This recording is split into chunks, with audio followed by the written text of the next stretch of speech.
नमस्कार, मैं गायत्री व्यास। हमें मानसिक स्वस्थ रहना बहुत ज़्यादा ज़रूरी है जितना हमारा शारीरिक स्वस्थ रहना ज़रूरी है। और जब हम मानसिक स्वस्थता की बात करते हैं तो लोगों के मन में एक ही ख्याल हमेशा रहता है कि क्या ज़रूरत है इतना ज़्यादा सोचने की, हम दिमागी तौर से तो बहुत अच्छे ही हैं, हमें कुछ भी नहीं हो रहा है। मगर कभी कभी कुछ चीज़ें ऐसी हमारे दिमाग में घर कर जाती हैं, वो बीमारी बनकर उभरती हैं। शायद ये बातें हम नहीं सोचते हैं और ना ही हम समझते हैं।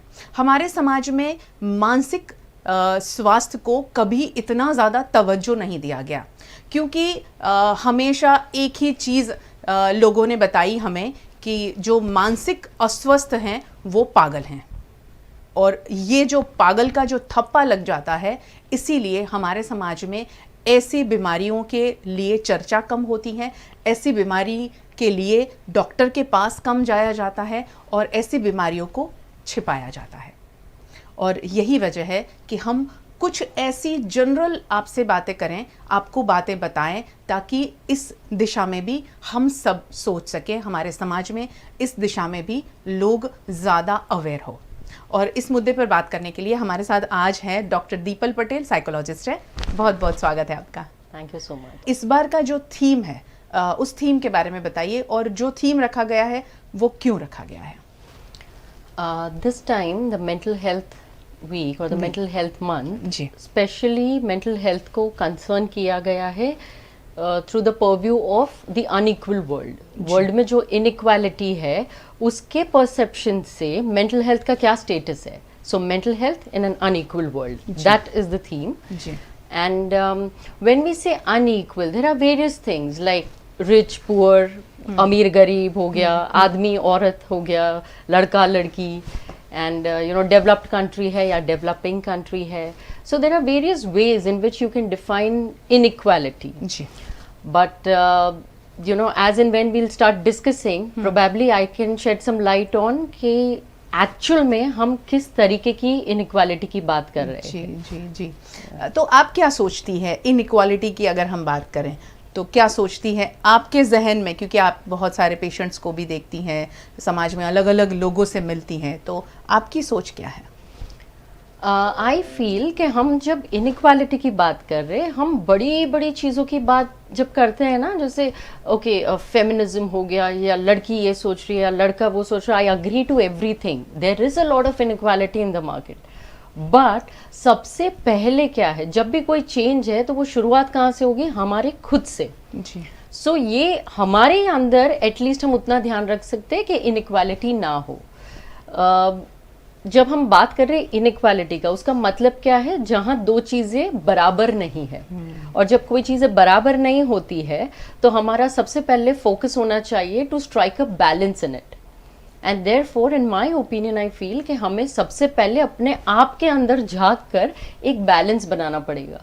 हमारे इनर सेल्फ में हमारी इच्छाएं क्या है, बिकॉज आजकल हम इतना प्रिटेंड करने लगे हैं कि दो लोग अगर बात भी करते हैं ना तो वो दो मुखोटे बात कर रहे हैं ऐसा लग रहा है। एंड व्हेन आई से मास्क, ये मैं पोस्ट कोविड मास्क की बात नहीं कर रही, मैं वो मास्क की बात कर रही हूँ जो पर्सोना है, पर्सनालिटी, मतलब वो नाटक में जो हम पूरा पहनते थे ना, जी। कोई भी रोल अदा कर रहे हैं। So we are talking as a daughter and a father, और एज एन एम्प्लॉय, और एज अ साइकोलॉजिस्ट, और एज अ वाइफ, और एज अ टीचर। बट हम एक्चुअल बात तो कोई करता ही नहीं है, डीप कॉन्वर्सेशंस होती ही नहीं है। सो आई थिंक जब हम इक्वालिटी की तरफ जाए तो सबसे पहले हमें बैलेंस स्ट्राइक करना चाहिए, वो भी खुद के साथ। लोगों के साथ तो हम डील करते रहेंगे, बट पहले खुद के साथ। जी, तभी मानसिक स्वस्थता पर हम काम कर पाएंगे। बिल्कुल। अपने आप को जांचने की और अपने आप में झांकने की ज़रूरत है कि हमारी सोच इक्वल है कि नहीं।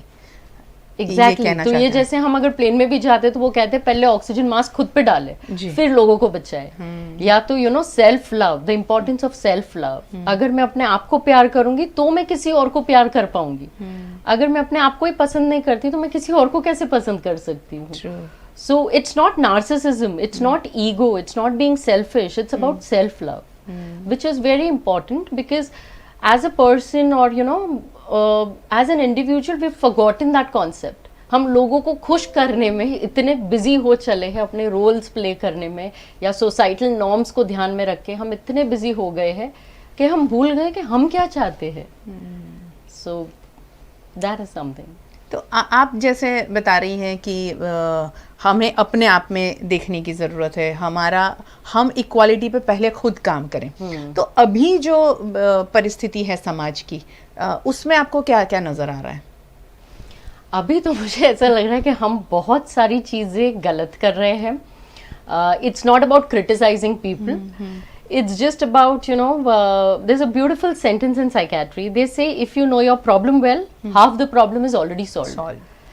और उस तरीके से जब हम कंस्ट्रक्टिव क्रिटिसिज्म की ओर जाते हैं, मुझे लगता है कुछ चीज़ें जो समाज में हमको ज़रूरत है सबसे पहले सुधारने की, और वो है to happily complement each other. हम इतने कॉम्पिटिटिव हो गए हैं कि ये वो कर सकती है तो मैं भी ये कर सकती हूँ, या ये ऐसा करती है तो मैं क्यों नहीं कर सकती हूँ. तो या तो हम एक्स्ट्रा खुश हो रहे हैं, एक्स्ट्रा कॉम्पिटिटिव हो रहे हैं, एक्स्ट्रा दुखी हो रहे हैं, हम नॉर्मल सी वाला फंडा ही भूल गए हैं. एंड इसके साथ साथ ज़्यादातर हम पास्ट में जीते हैं कि ऐसा किया, मेरे साथ ऐसा हो गया, या काश मेरे साथ ऐसा किया होता है, काश मेरे साथ हो. तो जब हम पास्ट में जी रहे हैं, we've got great deal of chances of feeling depressive. जब हम फ्यूचर में जीते हैं कि इसका क्या होगा, उसका क्या होगा, तो हमको बहुत एंजाइटी हो सकती है कि यार ये कैसे मैनेज होगा, वो कैसे मैनेज होगा. तो ये सारी चीज़ में एंजाइटी हो सकती है. But these days if you take any random person, he is either thinking about the past or pondering about the future. Present में हम जीना ही भूल गए हैं, and we stop talking about that. So आसपास मुझे ये दिख रहा है कि या तो हम प्रेजेंट में जी नहीं रहे हैं, या तो हम एक्स्ट्रा ही एंग्शियस हैं किसी चीज को लेके, और हमने अपनी खुशी की चाबी किसी और के पॉकेट में रख रखी है कि जिस दिन 10th का रिजल्ट आएगा और मैं फर्स्ट क्लास आएगा उस दिन मैं खुश हो जाऊंगी, या जिस दिन मेरी शादी होगी मैं खुश हो जाऊंगी, जिस दिन प्रमोशन मिलेगा उस दिन खुश हो जाऊंगी, या जिस दिन लोग मुझसे खुश होंगे मैं खुश. लोग कभी खुश नहीं होने वाले आपसे, आप कुछ भी कर ले. So these are certain things I think we can try and focus upon, जो गलत हो रही है. हाँ, ये गलत हो रही है. और लोग ये भी सोच रहे हैं कि अगर मेरे पास में ये होता तो बहुत अच्छा होता, उसके पास में ये है. जैसे आपने कहा कि लोगों को हम देख रहे हैं, तो और वो ज़्यादा पाने की चाहत में कहीं ना कहीं वो मानसिक बीमारी से ग्रसित हो जाते हैं. ऐसा होता है. बिल्कुल, बिकॉज आप देखिए लोग आजकल डुअल पर्सनालिटी में जी रहे हैं. There is online personality and offline personality. जी. अभी हम रात को सोने से पहले सोशल मीडिया स्क्रॉल कर रहे हैं, हमको फीलिंग आ रही है कि ना पूरी दुनिया सुखी है, खाली हम दुखी है. नाउ दुनिया इतनी भी सुखी नहीं है जितनी वो सोशल मीडिया पे दिख रही है. So I recently read an article which was very beautifully written. They said कि लोग इतने भी खुश और सुखी नहीं है जितने वो सोशल मीडिया पे दिख रहे हैं, और लोग इतने भी बुरे नहीं है जितने वो आधार कार्ड में दिखते हैं. सो समटाइम्स इट्स लाइक हमको ऐसा फील होता है that everybody is happy and only I am sad. जी. सो सोशल मीडिया की दुनिया हो गई, या ये कोई भी तरीके का कंपैरिजन हो गया ना, तो उसमें ऑब्वियसली दुखी होना ऑब्वियस है. यानी सोशल मीडिया लाइफ और रियल लाइफ, ये दोनों की हम कंपैरिजन करते हैं, तो कहीं ऐसा है कि जैसे कोई फ़ोटो किसी ने अपलोड की है, तो हो सकता है कि वो सिर्फ खुशियाँ फैलाने के लिए कर रहा हो या कर रही हो. ऐसा नहीं है कि मैं खुश हूँ वो दिखाना है. उसको इस तरह से भी लिया जाए, और ये ना सोचा जाए कि देखो वो कितनी खुश है या वो कितने खुश हैं तो मैं दुखी हूँ. ये ना सोचे. ये सोचें कि सब अपने अपने तरीके से खुशियाँ फैलाने के लिए शायद पोस्ट कर रहे हैं. और कुछ चीज़ें ऐसी भी होती हैं, जैसे आप सोशल मीडिया की बात कर रही हैं, तो सोशल मीडिया पे जब किसी ने कोई ऐसी पोस्ट रखी है, तो अपने अपने तरीके से लोग लेते हैं कि इसने मुझे मैसेज देने के लिए तो ये नहीं लिखा है. कभी किसी के बीच में अनबन हुई हो, तो ऐसा होता है क्या? ऐसा I again believe the way it is said, beauty lies in the eyes of beholder. वो ऐसा कहा जाता है कि देखने वाले के नजरिए में है कि वो ब्यूटीफुल लग रहा है कि नहीं. It's not only about beauty, it's about every emotion. So photo जो भी है, सोशल मीडिया पोस्ट जो भी है, या न्यूज जो भी आ रही है, कोई कुछ भी बोल रहा है, वो हमारे नजरिए पे डिपेंड करता है कि हम उसे किस तरीके से ले रहे हैं. So nobody actually cares. जितना हम लोगों को इम्पोर्टेंस देते हैं ना, लोग उतना टाइम स्पेंड कर ही नहीं रहे अपने पीछे. सब अपने में लगे पड़े हैं, सब अपने में बिजी है, and everybody is you know focused on their own issues.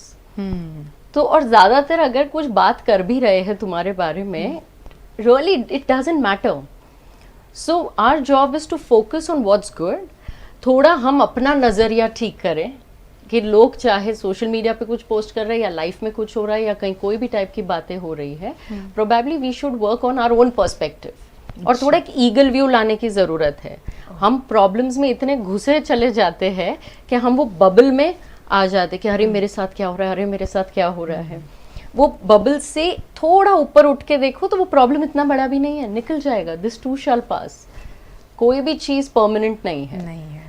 ये वक्त भी बीत जाएगा.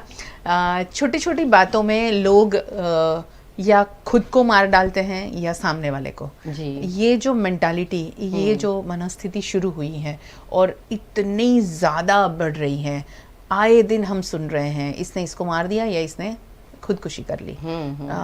ये क्या मानसिकता है? Basically when we talk about any form of aggression, हम जब गुस्से की बात कर रहे हैं, दुख, तकलीफ, दर्द, ये सारी चीजें ना ओवरनाइट नहीं होती हैं. एंड कोई भी बिहेवियर वैक्यूम में नहीं आता है. तो अगर कोई भी गुस्सा है या तकलीफ है या कोई भी एक्सप्रेशन है, वो कब से थोड़ा थोड़ा थोड़ा पाइल अप हो रहा होगा. सो इट्स जस्ट लाइक यहाँ पे अगर मैं 50 बार हथौड़ा मार रही हूँ तो आपको वो दिखेगा नहीं, बट अगर 51th टाइम अगर जब मार रहे हैं और टेबल टूट रहा है, तो सब लोग ना वो 51th हथौड़े को ध्यान में रखेंगे कि ऐसे कैसे मारा इतना जोर से कि टेबल टूट गया. बट वो 50 बार जब पढ़ रहा था तब हम नहीं देख रहे थे. So every behaviour has a lot of manifestation behind it. And sometimes हमारा जो कॉन्शियस है, that's hardly 10%.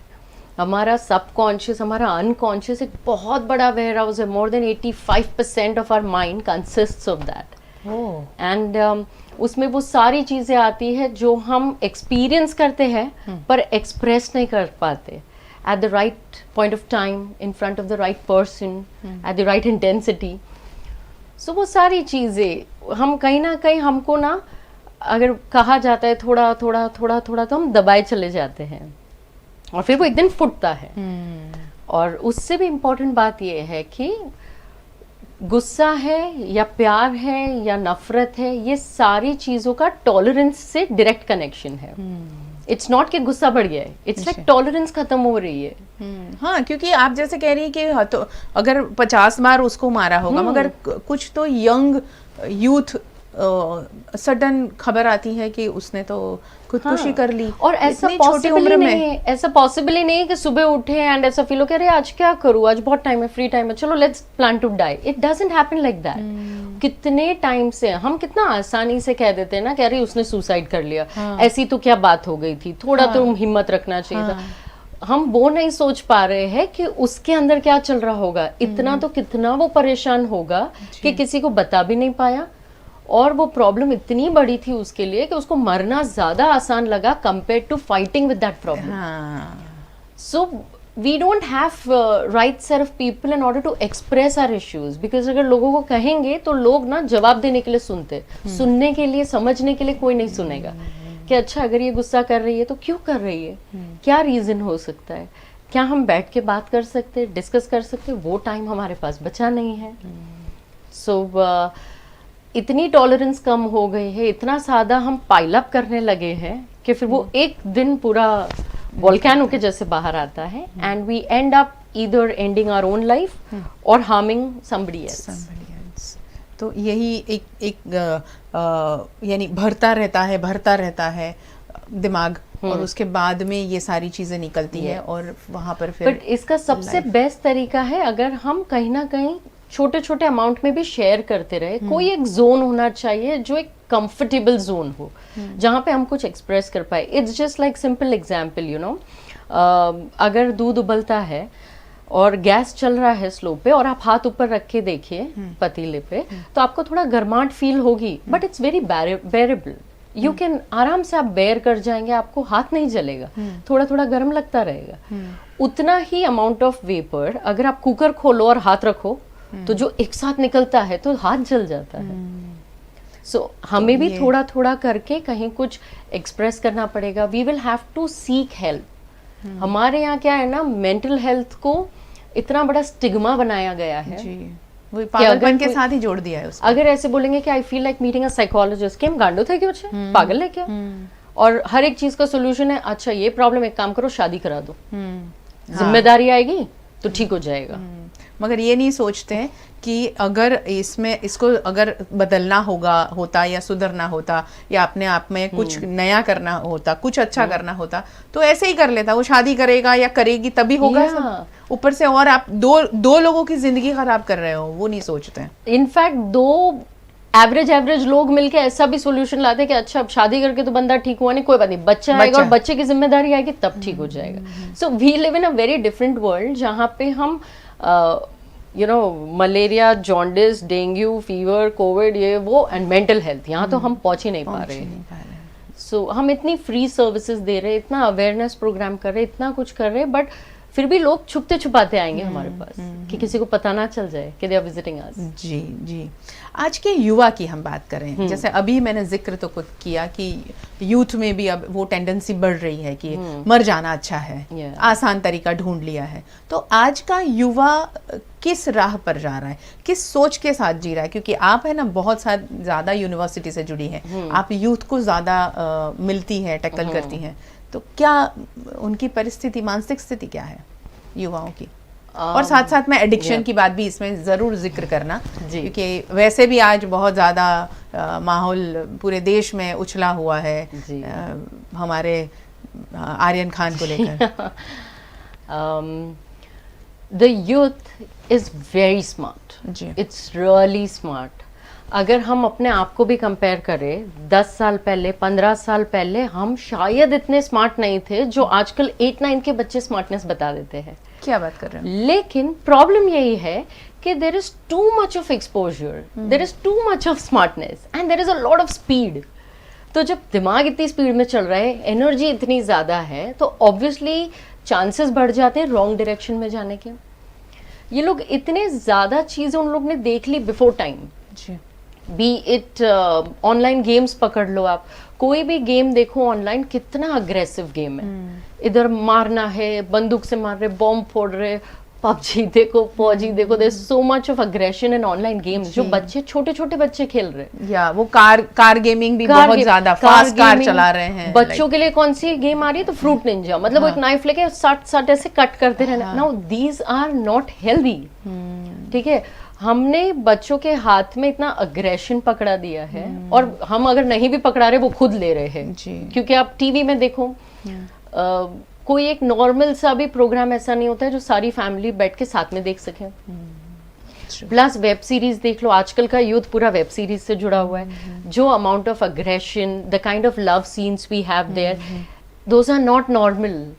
Okay, the porn websites that people are exposed to, those are not normal.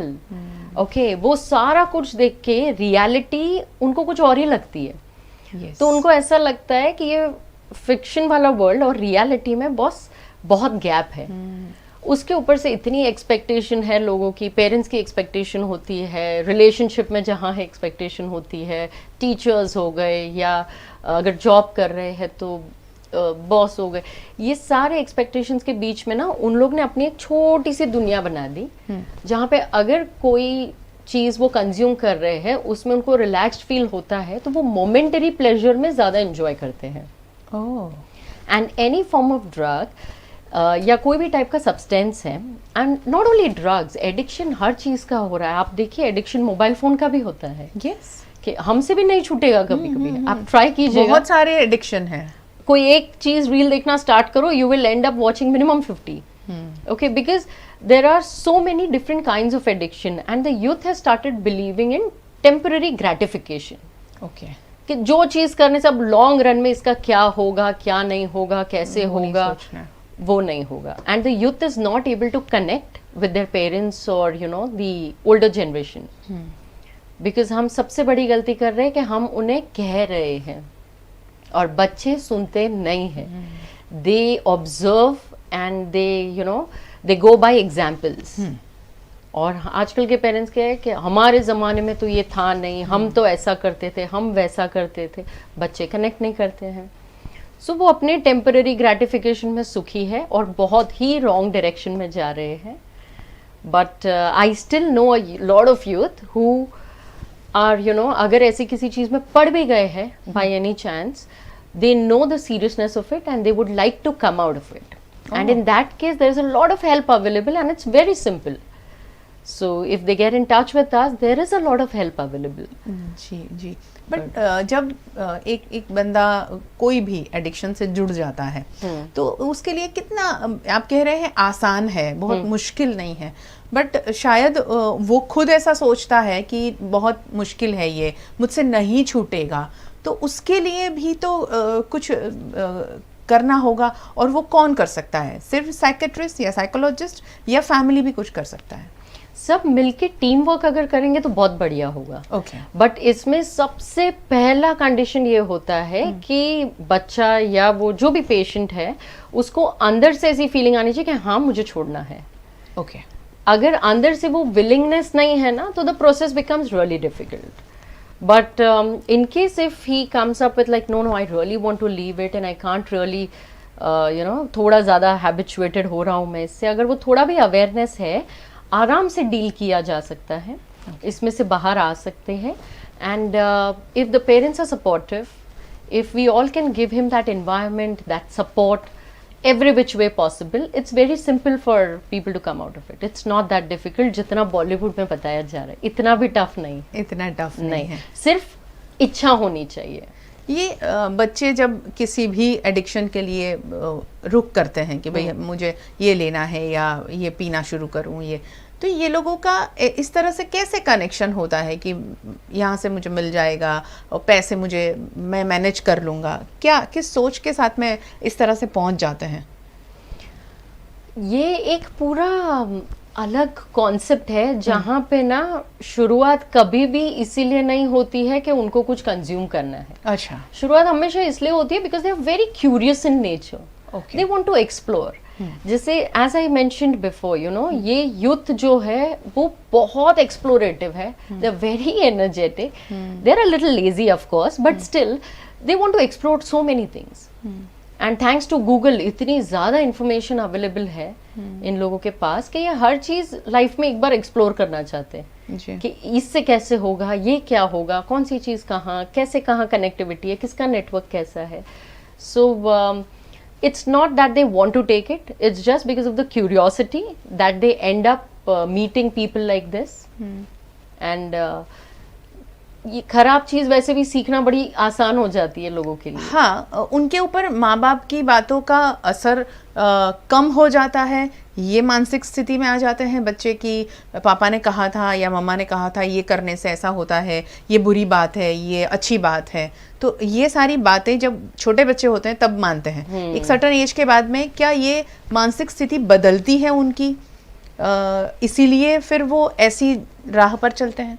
That is not the sole reason. ये एक लौता reason नहीं है, लेकिन हाँ I agree to the point कि जैसे बच्चा 8-9 साल तक का होगा ना, 10 साल 11 साल, तो हमेशा उसके क्वेश्चंस होंगे व्हाई, कि ये स्काई ब्लू क्यों है, ये यहाँ क्यों है, आप जॉब क्यों जाते हो, आप जॉब क्यों नहीं जाते हो, संडे को क्यों छुट्टी होती है, हमेशा क्यों है.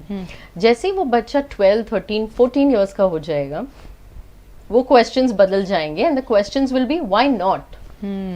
अगर तुमने कह के देख लिया कि अच्छा देखो बेटा ये गलत है, ये नहीं करना चाहिए, क्यों नहीं कर सकते, क्या होगा इससे, मैं क्या ऐसा करूं. So the best part is to just communicate. हमारे यहाँ हम कुछ चीज़ों की बात तक नहीं कर सकते फैमिली में. For example, B it substance abuse, B it drugs in any form, be it sexual urges, sexual desire, sexual orientation हो गया, या हम पढ़ाई के अलावा ना ज़्यादा बात करते नहीं करते. So, इंडिया के फैमिली में 2 चीज़ें बड़ी कॉमन होती है. एक कि बेटा तूने खाना खाया कि नहीं, और दूसरा भणवानु केવું ચાલે છે, तेरी पढ़ाई तो ठीक चल रही, बस ये दो ही ज्यादा इंपॉर्टेंट क्वेश्चंस हैं जी। But thankfully I was blessed with a set of parents जहाँ पे हम एक टेबल पे बैठ के बातें कर सकते थे, सो दैट हेल्प्स। जी। आपने जिक्र किया कि हम लोग सोशल लाइफ, सोशल मीडिया और रियल लाइफ, उसमें जो जो चीज़ें देखते हैं उसका बच्चों की मानसिकता पर असर वो सीधा पड़ता है, या फिर वहाँ पर भी ऐसा सोचा जाता है कि नहीं मुझे ये देखने से पेरेंट्स ने मना कर दिया है, या ये मैं नहीं देख सकता, क्योंकि अभी तो मजबूरी है कि हम उनको मोबाइल दे रहे हैं, हम उनको लैपटॉप दे रहे हैं, तो ये कोई असर दिख रहा है बच्चों के ऊपर? Social media or media in any form is definitely having a lot of impact on the psychology of kids, of adults, of everyone. हम कुछ भी देखते हैं तो हम इन्फ्लुएंस हो रहे हैं। आप कोई नॉर्मल वीडियो भी देखो, जो कॉमेडी वीडियो, उसमें भी नीचे कमेंट सेक्शन में कितना फ्रस्ट्रेशन है, कितना गुस्सा है, तो हम देख भी रहे हैं, हम गुस्सा भी निकाल रहे हैं, हम इतने एक्स्ट्रा एक्सप्रेस कर रहे हैं। और जो आप कह रहे हैं कि पेरेंट्स जब कुछ कहते हैं तो क्या वो बच्चों पे असर करता है कि नहीं करता है, in that case again the children are so explorative कि अगर वो पेरेंट्स के सामने नहीं देख रहे तो वो कहीं और जाके देख लेंगे, बट उनको बस ऐसा है कि क्या हो रहा है, क्या है ये, इसमें क्या है, उसमें क्या है। So and parents somehow become very bossy कि तुझे ये करना है, तुझे ये नहीं करना है, ठीक है, ये करेगा तो थप्पड़ पड़ेगी, या मैं मोबाइल ले लूंगा, या अब मोबाइल तो हम ले नहीं पा रहे हैं ऑनलाइन क्लासेस के चलते। लेकिन हम सभी के अंदर ना 3 स्टेजेस होते हैं, id, ego, super ego. Id मतलब एक बच्चा like thing in all of us, वो हमारे माइंड में होता है। There is something called as super ego. Super ego मतलब हम सबके दिमाग में एक वडील टाइप होता है कोई, और ईगो का काम है दोनों को बैलेंस करना।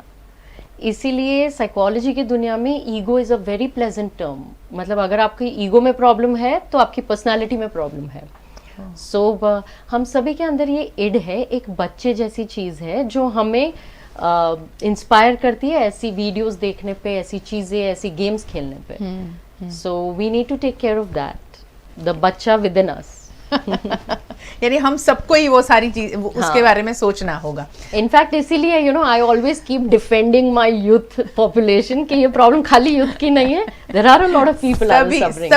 सभी में है, खाली यूथ में नहीं है। खैर आपने एक बात बहुत अच्छी बताई कि ऐसे युवा हैं जिनमें अच्छाइयाँ बहुत हैं। हम सिर्फ ये ना सोचें कि सिर्फ बुरे ही हैं युवाओं में, सब बुरी आदतें ही हैं, ऐसा नहीं है। हाँ, उनसे हमें उम्मीदें शायद ज्यादा है, इसीलिए हमें कभी जो छोटी बात हो वो भी बड़ी बुरी लगती है। वो एक मुद्दा है। क्या मैसेज देंगे आखिर में? एक मैं ऐसा कहूँगी कि छोटी छोटी कुछ ऐसे टिप्स दे दीजिए ताकि हम मानसिक स्वस्थ रहें, क्योंकि मानसिक स्वस्थ रहने के लिए लोगों के पास जो है एक आधार जिसको हम बहुत ज़्यादा वेपन की तरह यूज़ करते हैं, वो है योग। बट उसकी तरफ लोग मुड़े हैं कम, ऑनेस्टली। भले चाहे लोग जिम में जाना बहुत ज़्यादा पसंद करते हैं, मगर हमारी संस्कृति से जुड़ा हुआ है, प्राणायाम की बात है जहाँ हमें मेंटली पीस मिलता है, बट हम शायद वो नहीं कर पा रहे हैं। तो कुछ ऐसी छोटी छोटी बातें बता दीजिए जो रोज़ाना हम करें और मानसिक तौर पर स्वस्थ रहें। The first I feel is सबसे पहले अपनी खुशी की चाबी अपने पॉकेट में रखें। Okay. कि हम दूसरों से एक्सपेक्ट ना करें कि अरे ये मेरे से दुखी है, अरे वो 4 लोग मिलके मेरे बारे में क्या बात कर रहे, या ये सब इकट्ठे होके मेरे बारे में क्या बात कर रहे। इट्स ओके, पीठ पीछे तो बोलेंगे ही। आप अगर घर पे कुछ कर रहे तो भी लोग बोलेंगे, आप नासा पहुंच जाएंगे तो भी बोलेंगे देख नासा चलेगी, घर का तो किया नहीं, ठीक है। अगर आप घर पे कर देंगे देख टैलेंट था तो भी नहीं गए। So people are going to say no matter what you do. आप एकेडमिक्स में अच्छे हो, स्पोर्ट्स में अच्छे हो, तो लोग वो बोलेंगे कि आप इवेंट्स में अच्छे नहीं हो। सो अपने हैप्पीनेस की चाबी अपने पॉकेट में रखना। सेकेंडली, अगर आप कुछ भी देख रहे हैं, सुन रहे हैं, firstly keep your mind open. अगर हम कुछ सुनते हैं तो हमें उसको रैशनली सोचना है। आजकल ना दुनिया शॉर्टकट की है, किसी के पास टाइम नहीं है, इसलिए हम ह्यूरिस्टिक्स पे जाते हैं। What is heuristics? It's like a mental shortcut कि अगर पता चला कि ये 4-5 बच्चे मिलके ना हॉस्टल के किसी रूम में बैठे हैं और ऐसा है वैसा है, तो हम लेबल ही कर देंगे कि ये ना आजकल के बच्चे पक्का कुछ गलत करते हैं, ठीक है। या हमने किसी को देख लिया कि बहुत ऑयल वाले बाल है, साड़ी पहनी है, ऐसा है, तो अरे इसमें तो कहाँ नहीं। Let's not simply come up with judgements. जज ना करें, हम किसी भी चीज़ को जज ना करें, थोड़े ओपन रहे in order to talk to people, थोड़ा रैशनली सोचें। अगर हमने कुछ सुना भी है तो हम हमारा दिमाग चालू रखें और कोशिश करें जानने की कि वो कितना सही है कितना गलत है। चाहे हम किसी बच्चे के ड्रग्स के बारे में सुन रहे हैं या किसी के सुसाइडल टेंडेंसीज के बारे में सुन रहे हैं, जाके बात करें। So these are some things, and the basic thing, as I always say, is the importance of communication. बात कीजिए, कहीं कोई तो समझेगा ही, आप बात करते रहिए, बिकॉज अंदर अंदर रखेंगे ना तो वो पाइलअप होता जाएगा और फिर एक दिन ऐसे वोल्केनो के जैसे बाहर आता है जब हमें खुद को सरप्राइज होता है कि ये हमने कैसा स्टेप ले लिया। जैसे आप सेंट्रल जेल में जाइए, आप मिलेंगे लोगों को, आपको रियलाइज होगा कि सारे के सारे ही मैच्योर्ड है, उन्हें पता है कि गलत किया है, बट ये एक फ्रैक्शन ऑफ सेकंड होता है जब हो जाती है चीजें। सो और वही सेकंड को and that defines your life. जी। So we just need to keep talking, keep sharing, and in any which case we got so many helplines, government ने भी दी है, हम भी दे रहे हैं। I am always available, Instagram पे DM करते हैं, हम वहाँ से भी कोशिश करते हैं पहुँचने की लोगों को, but we just need to help each other and जज लेस। बहुत जज बन के ना बैठ जाए कि ये तो गलत है, ये तो सही है और ये बुरा कर रही है। नहीं नहीं नहीं नहीं, लेट्स नॉट जज पीपल। गुस्सा ना आए उसके लिए क्या करना चाहिए? ये स्माइल देकर ही आपने बता दिया, बस हंसते रहो ऐसा? नहीं, गुस्सा क्यों नहीं आना चाहिए? I will tell you one thing, happiness is a very overrated emotion. मतलब हमने खुशी को ना बहुत ओवररेट किया हुआ है। जैसे कोई भी दुखी होगा ना, अरे दुखी मत हो बच्चा, दुखी मत हो। कोई रोएगा तो मतलब अरे रो मत रो मत रो। अरे क्यों? रोने दो। कोई गुस्सा करे तो अरे क्यों गुस्सा करे, शांत हो जा, शांत। नहीं नहीं बका, करो गुस्सा। फाड़ो 2 पेपर, 2 तकिए फेंको, सब करो, बट निकालो। सो गुस्सा तो आएगा ही, it's a very basic emotion. गुस्सा करना जरूरी है, गुस्सा करना जरूरी है, रोना जरूरी है, एक्सप्रेस करना जरूरी है, बट लिमिट में। वही बट लिमिट में जिससे सामने वाले को नुकसान ना हो और खुद को भी नुकसान ना हो, वैसा। बिकॉज 2 ही चीजें इंपॉर्टेंट है एंड में, खुद जिंदा रहना और सामने वाले को जिंदा रखना, एंड मेंटेन दैट डिग्निटी। वो हम हमेशा आई और यू की दुनिया में जीते हैं कि मैं सही, ये गलत, वो सही, ये गलत। नहीं, जस्ट रिस्पेक्ट द डिफरेंसेस, कि हम अलग अलग सोच सकते हैं। So we can happily disagree on a point. हम इतने कॉम्पिटिटिव हो जाते हैं ना कि इसने ये बोला अब तो छोड़ूंगी नहीं करके। जी। सो छोड़ दो, यहाँ से हटा दो। एंड जस्ट मैंने बताया ना, वो हम खुशी की चाबी अपने पास है कि भाई तुमको जो बोलना है बोलो, अल्टीमेटली मैं डिसाइड करूंगी कि मुझे दुखी होना है कि नहीं होना है। So let us decide. Super, बहुत बहुत शुक्रिया, thank you so much, thank you. 3 चीज़ें बहुत इम्पॉर्टेंट बताई है डॉक्टर दीपल ने। एक कि आपको खुशी की चाबी अपनी जेब में रखनी है, किसी के पास नहीं। घर की चाबी भूल जाओगे तो चलेगा, दूसरी बन जाएगी। खुशी की चाबी अपने पास रखिए, भूलिए मत। दूसरी बात है कि गुस्सा करिए, लिमिट के ऊपर नहीं, लिमिट के अंदर। और तीसरी बात करते रहिए।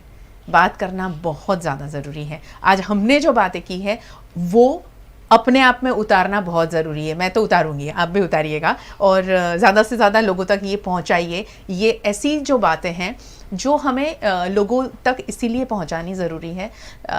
इस मुद्दे पर बात कम होती है क्योंकि हम मानसिक स्वस्थता पर कभी बात नहीं करते हैं और VNM की ये कोशिश है कि इस पर बात की जाए।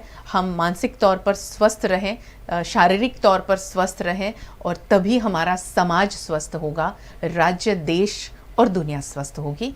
तो ये बातें ज़रूर से ज़्यादा लोगों तक पहुंचाइएगा। VNM के साथ जुड़ते रहिएगा खबरें और ऐसी खास चर्चाओं के लिए। VNM TV का YouTube चैनल सब्सक्राइब करें, VNM TV का Facebook पेज लाइक करें। VNM TV की वेबसाइट है जहां आप खबरें पढ़ने के लिए विजिट कर सकते हैं। OTT प्लेटफॉर्म पर अब VNM अवेलेबल है। डेली हंट पर दिन भर आप खबरें और ऐसी चर्चा देख सकते हैं। बहुत बहुत शुक्रिया हमारे साथ जुड़ने के लिए। नमस्कार।